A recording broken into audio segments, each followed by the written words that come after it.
ಓಂ ಗುರುಬ್ರಹ್ಮ ಗುರುರ್ವಿಷ್ಣು ಗುರುರ್ದೇವೋ ಮಹೇಶ್ವರ ಗುರು ಸಾಕ್ಷಾತ್ ಪರಬ್ರಹ್ಮ ತಸ್ಮೈ ಶ್ರೀ ಗುರುವೇ ನಮಃ. ಪ್ರಾತಸ್ಮರಣೀಯ ಸದಾ ಸ್ಮರಣೀಯರೂ ಆದ ಬಸವಾದಿ ಶಿವಶರಣರನ್ನ ಹೃದಯ ಮಂದಿರದಲ್ಲಿ ಧ್ಯಾನಿಸಿಕೊಂಡು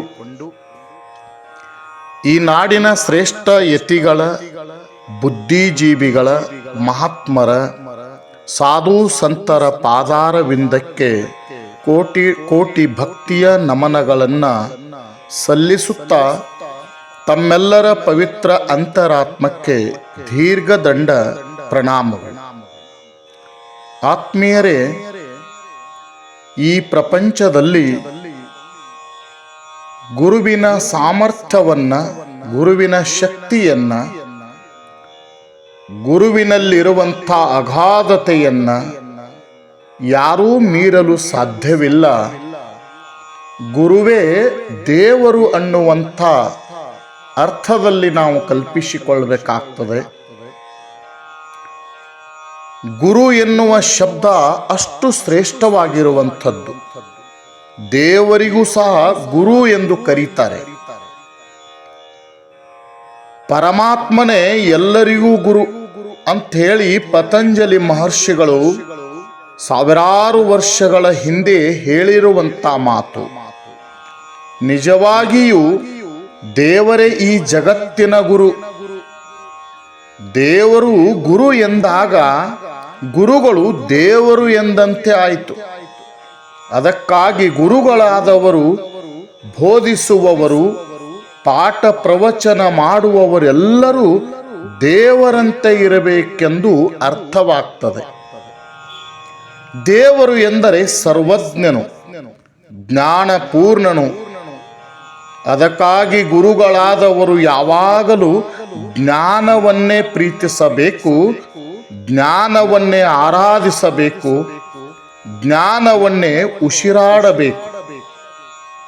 ನಿಜವಾಗಿಯೂ ಗುರುಗಳಾದವರಿಗೆ ಜ್ಞಾನವೇ ಪಂಚ ಪ್ರಾಣವಾಗಿರಬೇಕು. ಸುತ್ತಮುತ್ತ ಜ್ಞಾನದ ಪ್ರಕಾಶವನ್ನೇ ಹರಡಿ ಜಗತ್ತನ್ನು ಜ್ಞಾನಮಯ ಮಾಡುವುದೇ ಗುರುಗಳಾದವರ ಆದ್ಯ ಕರ್ತವ್ಯವಾಗಿರುತ್ತದೆ. ಆದುದರಿಂದ ನಾವೆಲ್ಲರೂ ಮೊಟ್ಟ ಮೊದಲು ತಲೆಬಾಗುವುದು, ಕೈ ಮುಗಿಯುವುದು, ನಮಸ್ಕರಿಸುವುದು ಯಾರಿಗೆ ಅಂದರೆ ದೇವರ ಸ್ವರೂಪರಾದಂಥ ಗುರುಗಳಿಗೆ. ವ್ಯಾಸ, ವಾಲ್ಮೀಕಿ, ಆಚಾರ್ಯತ್ರಯರಾಗಿರುವಂಥ ಶಂಕರಾಚಾರ್ಯ, ಮಧ್ವಾಚಾರ್ಯ, ರಾಮಾನುಜಾಚಾರ್ಯರು, ಬಸವಾದಿ ಶಿವಶರಣರು, ಸಂತರು, ಸಾಕ್ರೇಟಿಸ್, ಲಾವುತ್ಸೆ ಇವರೆಲ್ಲರೂ ಜಗತ್ತಿನ ಶ್ರೇಷ್ಠ ಗುರುಗಳು. ಇವರು ತಮ್ಮ ಇಡೀ ಜೀವಮಾನದ ಎಲ್ಲ ಅರಿವನ್ನು, ಅನುಭವವನ್ನು ಸಾವಿರಾರು ವರ್ಷಗಳ ಹಿಂದೆಯೇ ಜಗತ್ತಿಗೆ ಧಾರೆ ಎರೆದಂಥವರು. ಅಂಥ ಶ್ರೇಷ್ಠ ಗುರುಗಳು ನೀಡಿದ ಜ್ಞಾನದ ಬೆಳಕಿನಲ್ಲಿಯೇ ಇಂದಿನ ಜಗತ್ತು ಮುನ್ನಡೆಯುತ್ತಾ ಇರುವುದು ಪರಮಾಶ್ಚರ್ಯ, ಪರಮಾನಂದದ ಸಂಗತಿ. ಗುರುಗಳು ಎಂದರೆ ಜ್ಞಾನದ ದೀಪವಿದ್ದಂತೆ. ಪ್ರಪಂಚದಲ್ಲಿ ಎಷ್ಟೇ ಕತ್ತಲೆ ಇರಬಹುದು, ಆದರೆ ದೀಪದ ಹತ್ತಿರ ಕತ್ತಲೆ ಎಂದೂ ಸುಳಿಯಲು ಸಾಧ್ಯವಿಲ್ಲ. ಅದೇ ರೀತಿ ಈ ಜಗತ್ತಿನಲ್ಲಿ ಎಷ್ಟೆಲ್ಲ ಅಜ್ಞಾನದ ಕತ್ತಲೆ ಇರಬಹುದು, ಆದರೆ ಗುರುಗಳು ಇರುವಲ್ಲಿ ಅಜ್ಞಾನದ ಕತ್ತಲೆ ಎಂದೂ ಸುಳಿಯಲು ಸಾಧ್ಯವಿಲ್ಲ, ಸುಳಿಯುವುದೂ ಇಲ್ಲ. ಇಂಥ ಜ್ಞಾನದ ಪವಿತ್ರ ಬೆಳಕನ್ನು ನೀಡುವಂಥ ಆ ಗುರುವಿನ ಸ್ಥಾನಮಾನ ಯಾರಿಗೂ ಬರಲಿಕ್ಕೆ ಸಾಧ್ಯವಿಲ್ಲ. ಲಕ್ಷಾಧೀಶರಿಗೂ ಕೋಟ್ಯಾಧೀಶರಿಗೂ ಗುರುವಿನ ಸ್ಥಾನಮಾನ ದೊರೆಯಲಾರದು ಅಂತ ಹೇಳ್ತಾರೆ. ಈ ರಾಷ್ಟ್ರ ಕಂಡ, ಈ ದೇಶ ಕಂಡ ಅಪರೂಪದ ರಾಜಕಾರಣಿ ಲೋಕಮಾನ್ಯ ಬಾಲಗಂಗಾಧರ ತಿಲಕರು. ಲೋಕಮಾನ್ಯ ಬಾಲಗಂಗಾಧರ ತಿಲಕರು ಒಬ್ಬರು ಪ್ರಾಧ್ಯಾಪಕರಾಗಿದ್ದರು. ಗಣಿತ ಶಾಸ್ತ್ರದಲ್ಲಿ ಒಳ್ಳೆಯ ಸಂಶೋಧನೆ ಮಾಡುವ ಅಭಿಲಾಷೆಯನ್ನು ಹೊಂದಿರತಕ್ಕಂಥವರು. ಈ ದೇಶದ ಸ್ವಾತಂತ್ರ್ಯ ಹೋರಾಟದಲ್ಲಿ ಅವರು ಸಕ್ರಿಯವಾಗಿ ಭಾಗವಹಿಸಿ ಈ ದೇಶವನ್ನು ಒಗ್ಗೂಡುವಲ್ಲಿ ಶ್ರಮಿಸಿದಂಥ ಮಹಾನ್ ನಾಯಕರವರು. ಸ್ವಾತಂತ್ರ್ಯವು ನನ್ನ ಜನ್ಮಸಿದ್ಧ ಹಕ್ಕು, ಅದನ್ನು ನಾನು ಪಡೆದೇ ತೀರುತ್ತೇನೆ ಅನ್ನುವಂಥ ಒಂದು ದೊಡ್ಡ ಘೋಷಣೆ. ಅವರು ತಮ್ಮ ಜನ್ಮ ದಿನೋತ್ಸವದಂದು ಈ ಘೋಷಣೆಯನ್ನು ಸಾರಿ ಸ್ವಾತಂತ್ರ್ಯ ಹೋರಾಟಗಾರರನ್ನ ಹುರಿದುಂಬಿಸಿರುವಂಥ ಮಹಾನುಭಾವರು. ಒಂದು ಸಲ ಶಿಕ್ಷಕರೆಲ್ಲರೂ ಕೂಡಿ ಕುಳಿತಂಥ ಸಂದರ್ಭ ಅದು. ಒಬ್ಬರು ಲೋಕಮಾನ್ಯ ಬಾಲಗಂಗಾಧರನಾಥ ತಿಲಕರಿಗೆ ಕೇಳ್ತಾರೆ, ತಿಲಕರೇ, ಭಾರತ ದೇಶಕ್ಕೆ ಸ್ವಾತಂತ್ರ್ಯ ಸಿಕ್ಕಾದ ಮೇಲೆ ನಿಮ್ಮೆಲ್ಲ ಹೋರಾಟದ ಫಲಶ್ರುತಿಯಾಗಿ, ನಿಮ್ಮ ಹೋರಾಟದ ಪರಿಶ್ರಮದ ಫಲವಾಗಿ ಈ ದೇಶಕ್ಕೆ ಸ್ವಾತಂತ್ರ್ಯ ಸಿಕ್ಕಾದ ಮೇಲೆ ತಾವು ಏನಾಗ ಬಯಸ್ತೀರಿ ಅಂತ ಹೇಳಿ ಆ ಲೋಕಮಾನ್ಯರನ್ನ, ತಿಲಕರನ್ನ ಒಬ್ಬ ಶಿಕ್ಷಕ ಕೇಳ್ತಾರೆ. ರಾಷ್ಟ್ರಪತಿ ಆಗ್ತೀರಾ, ಪ್ರಧಾನಮಂತ್ರಿ ಆಗ್ತೀರಾ, ಅಥವಾ ಗೃಹ ಮಂತ್ರಿ ಆಗ್ತೀರಾ, ಅಥವಾ ಮಂತ್ರಿ ಮಂಡಲದಲ್ಲಿ ಇನ್ಯಾವ ಸಚಿವರಾಗ್ತೀರಾ ಅಂತ ಪ್ರಶ್ನೆ ಮಾಡ್ತಾರೆ. ಆಗ ಲೋಕಮಾನ್ಯ ಬಾಲಗಂಗಾಧರ ತಿಲಕರು ಹೇಳ್ತಾರೆ, ನಾನು ರಾಷ್ಟ್ರಪತಿ ಆಗಲಿ, ಪ್ರಧಾನಮಂತ್ರಿ ಆಗಲಿ, ಗೃಹ ಮಂತ್ರಿ ಆಗಲಿ, ಮಂತ್ರಿ ಮಂಡಲದ ಇನ್ಯಾವ ಸಚಿವರಾಗಲಿ ಆಗುವುದಿಲ್ಲ. ನಾನು ಮತ್ತೆ ಶಿಕ್ಷಕನಾಗಿ, ಪ್ರಾಧ್ಯಾಪಕನಾಗಿ ವಿದ್ಯಾರ್ಥಿಗಳಿಗೆ ಪಾಠ ಮಾಡಲು ಬಯಸ್ತೇನೆ ಅಂತೇಳಿ ಉತ್ತರ ಕೊಡ್ತಾರೆ. ಎಷ್ಟು ಸರಳ ಉತ್ತರ, ಆದರೆ ಅರ್ಥ ಮಾತ್ರ ಎಷ್ಟು ಅಗಾಧವಾದಂಥ ಅರ್ಥವುಳ್ಳಂಥ ಮಾತುಗಳು. ಶಿಕ್ಷಕರ ಬಗ್ಗೆ, ಗುರುಗಳ ಬಗ್ಗೆ ಎಂಥ ಅಪಾರ ಗೌರವವನ್ನು ಹೊಂದಿರತಕ್ಕಂಥವರು ತಿಲಕರು.